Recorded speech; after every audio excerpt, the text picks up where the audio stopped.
श्रवण करते हैं वैशाख मास में सुनी जाने वाली बांदरी की कहानी। एक राजा था। वह वैशाख माह में प्रतिदिन ब्रह्मा मुहूर्त में उठकर गंगा जी में स्नान करता था।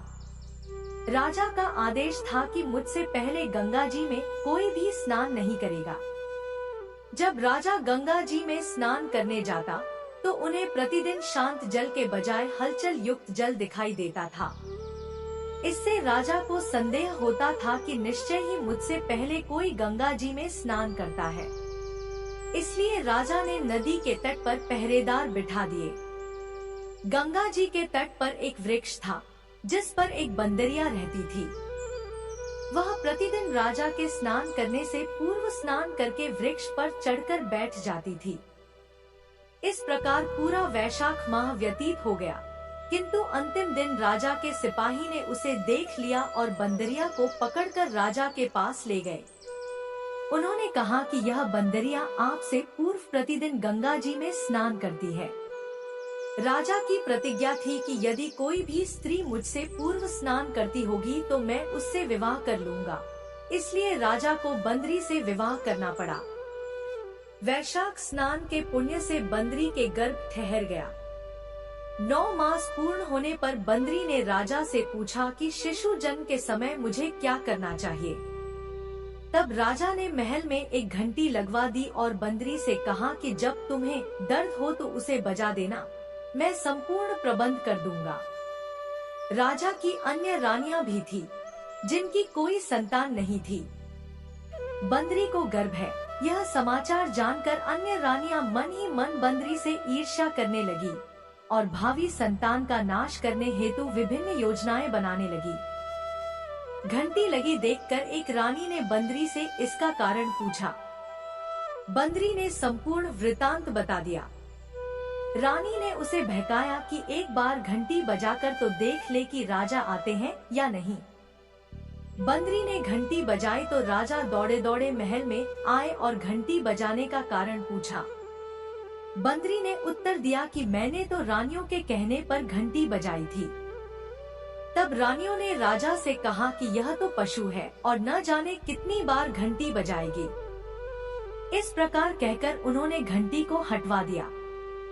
कुछ दिनों बाद जब बंदरी के शिशु जन्म का समय आया, उसने अन्य रानियों से पूछा कि मैं क्या करूं।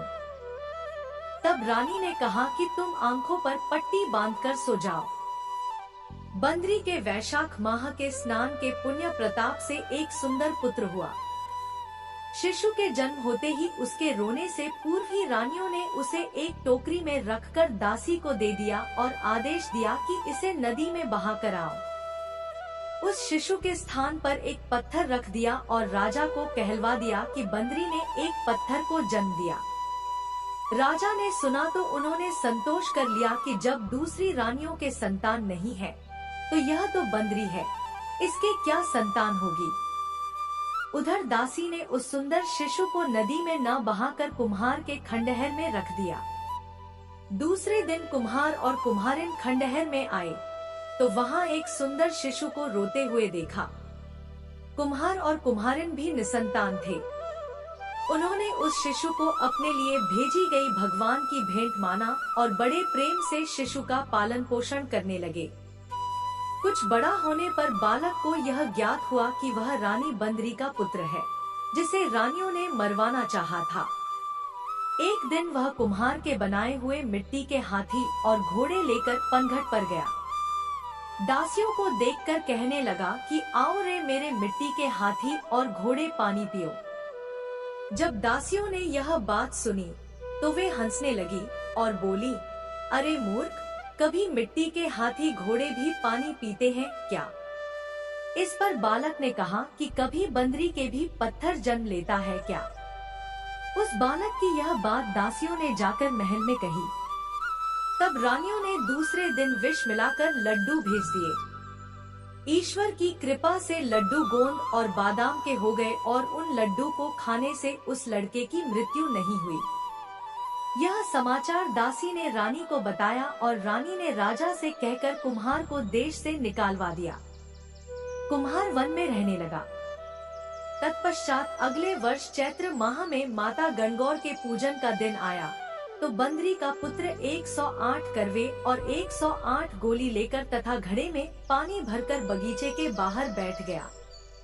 उधर राजा की और साहूकार की पुत्रियां गणगौर बनाने के लिए मिट्टी लेने आईं और बगीचे में खेलने और झूलने लगी।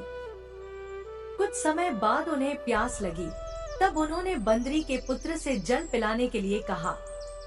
उस बालक ने उत्तर दिया कि मेरे पास एक गोली है, उसे खाते जाओ और मेरी चारों ओर फेरे लगाती जाओ, तब मैं तुम्हें जल पिलाऊंगा। पहले तो कन्याओं ने मना किया, किंतु प्यास तीव्र होने के कारण मान गईं। इस प्रकार गोली खाने और उस युवक के साथ फेरे लेने से वह गर्भवती हो गई। बाद में जब उनके माता पिता को यह ज्ञात हुआ तो वे सभी कुम्हार के पास आए और संपूर्ण वृतांत सुनाया तथा कहा कि तेरे पुत्र ने हमारी कन्याओं से विवाह किया है, अब तुम्हें इन्हें अपने पास रखना होगा। कुम्हार ने निर्धन होने के कारण असमर्थता व्यक्त की। दो कन्याओं के माता पिता ने बहुत सारा धन देकर अपनी कन्याओं को कुम्हार के घर विदा किया। कुम्हार के घर 108 बहुएं आ गईं और कालांतर में उनके 108 पोते हो गए। कुम्हार ने समस्त नगरी को भोजन हेतु निमंत्रण दिया और राजा को भी बुलवा लिया। राजा के यहाँ से रानी बंदरी के अतिरिक्त सब भोजन हेतु पधारे।